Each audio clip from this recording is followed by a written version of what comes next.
안녕하십니까, 셀프입니다. 즐거운 주말 보내고 계십니까? 오늘도 셀프 국결에 대해서 오늘은 셀프 국결 초기 가이드라인에 대해서 한번 말씀드리고자 합니다. 제가 말이 조금 느려서 불편하실 수도 있사오니 불편하신 분께서는 1.5배속으로 들으실 것을 추천드리겠습니다. 자, 오늘 시작하겠습니다. 오늘의 주제는 셀프 국결 초기 가이드라인. 이 주제가 조금 이렇게 재미없게 들으실 수도 있지만 정말 중요한 그런 주제이기 때문에 귀담아 들어주시길 부탁드리겠습니다. 이게 왜 중요하냐면 초기에 그 본인의 가치관이나 그런 상황에 대한 정립을 잘 해야 본인이 이제 나중에 실수나 후회를 하지 않기 때문에 이 부분에 있어서 어떻게 보면 선택의 갈림길에 놓이신 분들께 정말 중요한 내용이 되리라고 생각합니다. 자, 시작하겠습니다. 첫 번째로 계약직은 이제 계약직과 정규직이 있지 않습니까? 지금 국내에서. 근데 계약직 같은 경우에는 저도 계약직인데 보통 2년씩이죠. 그 2년, 2년, 2년 이렇게 이직을 합니다. 근데 그 2년, 2년 사이에 보통 구직 활동도 하고 이제 막 하기 때문에 한 6개월 안쪽으로 이제 텀이 발생하는데 그런 텀을 활용해서 해외에서 이제 연애를 해가지고 그때 이제 결혼까지 꼬리나는 게 가장 이제 베스트입니다. 근데 6개월 안쪽으로 이제 하려면 할 수는 있겠는데 그 6개월이 이제 후딱 갑니다. 시간이 금방 갑니다. 그래서 연애 결혼이라는 게 이제 어느 정도 만나야 되고 이제 사귀고 이렇게 결혼까지 이렇게 해야 되는 게 그 6개월만으로는 이렇게 쉽지 않기 때문에 보통 이제 한 1년 정도를 잡으셔야 된다고 좀 보거든요. 그래서 그런 거 감안해서 계약직은 그걸 활용을 할 수 있겠고 계약직은 이제 40살 이상이어도 뭐 이직이 크게 어렵지 않습니다. 그래서 뭐 한 1, 2년? 근데 2년까지는 저는 괜찮다고 봅니다. 그리고 두 번째로 정규직 중소기업이면 이제 경력이 한 4, 5년 이상 됐다 한 회사에서 그러면 저는 과감하게 이제 사표를 쓰라고 권장드립니다. 아니면 이제 해외 주재원으로 나가면 제일 좋겠죠. 뭐 월급도 더 높게 받겠다. 뭐 숙박도 해결되겠다. 거기 일도 있으니까 그 해외 여자들이 얼마나 좋아하겠습니까? 그래서 그렇게 하시면 될 것이고 사표를 쓰는 게 왜 과감히 좋겠냐면 일단 경력이 4, 5년 이상 되시면 뭐 이직에 크게 어려움은 없으십니다. 그리고 40살 전에 이직하는 게 왜 좋냐면 40살 이상은 경력직도 정규직으로 이렇게 이직이 쉽지 않습니다. 국내 같은 경우에. 그래서 그런 거 감안해서 39살 이전이고 경력 4, 5년 이상 되셨다 그러면 과감하게 사표 쓰고 이제 해외 나가서 본인의 이제 이상형을 찾는 것을 권장드립니다. 그리고 세 번째로 대기업 정규직 같은 경우에 이제 한국에서 충분히 결혼이 가능합니다. 뭐 없어서 뭐 어? 여자들 같은 경우에는 뭐 대기업 정규직 남자가 없어서 뭐 안달난 케이스죠. 그래서 그렇게 크게 걱정할 건 없지만 그냥 뭐 한국의 미래가 뭐 어둡다. 뭐 예를 들어서 여러 가지 이유를 들어서 뭐 한국 여자 결혼하고 싶지 않다. 근데 본인 대기업 정규직이다. 그런 경우에는 이제 위에 이제 중소기업 경력직의 경우를 참고 삼아서 그렇게 비슷하게 그런 방식을 권장드리겠고요. 음, 네 번째로 국가 선택 시 본인의 종교, 제2외국어 능력, 그리고 포기하지 못하는 한두 가지, 그리고 국가의 미래 발전 가능성 등을 모두 고려해서 선택을 잘 하셔야 됩니다. 그 무조건 베트남에다가 아니고 본인의 가장 우선순위 있지 않습니까? 본인은 이제 뭐 몸매를 아주 중요시한다. 다른 거는 다 제껴두어서라도 몸매나 한 가지만 보겠다 하면 인도네시아나 이제 태국 쪽이 유리하겠고요.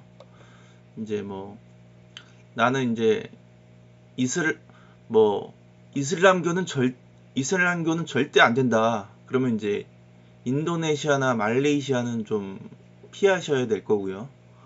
그리고 나는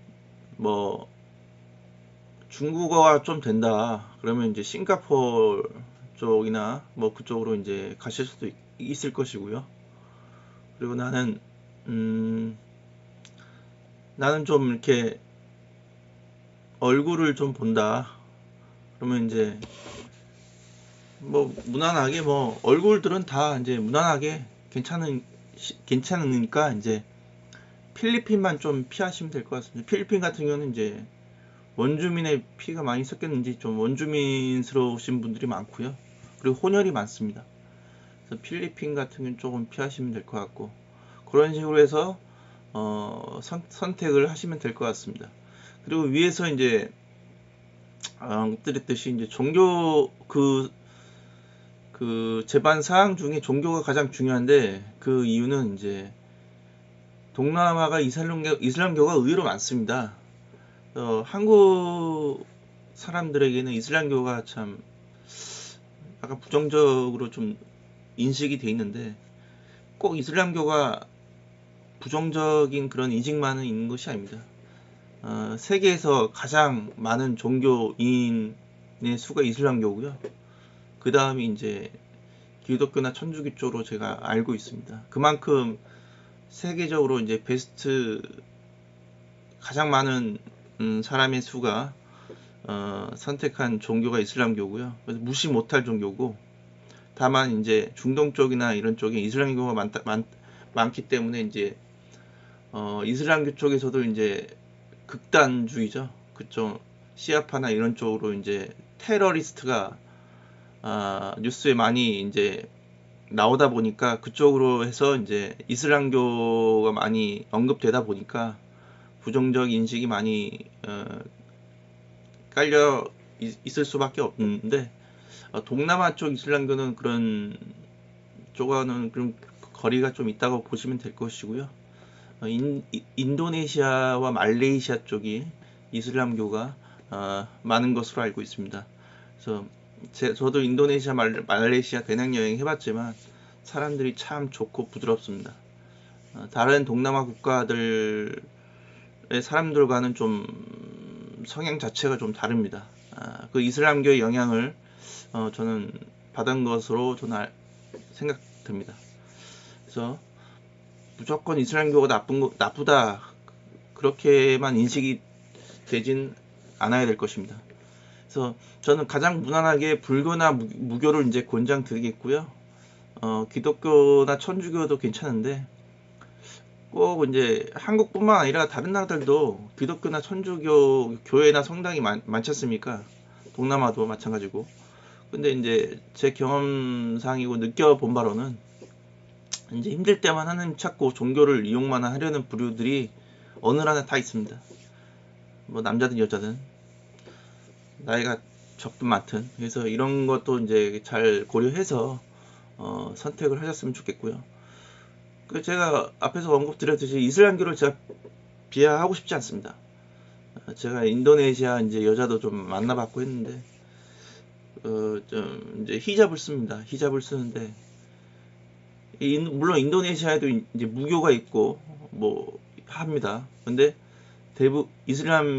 인도네시아의 한 7, 80%가 이슬람교를 믿습니다. 그리고 그 이슬람교 중에서도 이제 히잡을 쓰시는 분이 있고, 여자 중에 히잡을 안 쓰는 또 여자분이 있고, 또 이렇게 갈립니다. 그래서 그런 거를 잘 보셔서 이제 선택을 하셔야 되고, 그 출산율에 이제 큰 공헌을 하는데, 이게 무슨 얘기냐면, 이슬람교가 이제 아기를 낳으면 절대 이제 그러니까 아기를 임신을 하면 아기를 지운다거나 이런 걸 못하게 되어 있습니다. 이슬람교 그 경전이 거의 그 법입니다. 그래서 그 법을 따라야 되기 때문에, 그래서 이슬람 국가들이 출산율이 높습니다. 그 아기 키우는 거에 대해서 이슬람 여자들이 굉장히 원합니다. 좋아하고, 그래서 출산율이 높고, 그렇기 때문에 만약에 아기를 좀 많이 원한다. 그리고 아기를 좋아하는 여자, 아기 키우고 그런 아기를 좋아하는 여자를 원한다 하시는 분들은 이슬람교 여자들 권장합니다. 그리고 좀 언급하긴 좀 그렇지만 이제 이슬람교 여자들은 처녀가 많습니다. 왜냐면 이슬람 경전상 여자들은 이제 결혼 전까지 그걸 못하게 돼 있습니다. 그래서 그 남자에 대한 이제 남녀 그런 격차, 하늘과 땅 뭐 이런 게 이슬람 경전에 녹아 있기 때문에 남자를 좀 하늘같이 좀 모셔야 된다는 그런 것이 있습니다. 아직까지 있습니다. 그래서 그런 부분에 있어서 좀 어떻게 보면 보수적인 한국 남성분들과는 맞을 수도 있겠다 이런 생각은 듭니다. 다만 이제 이슬람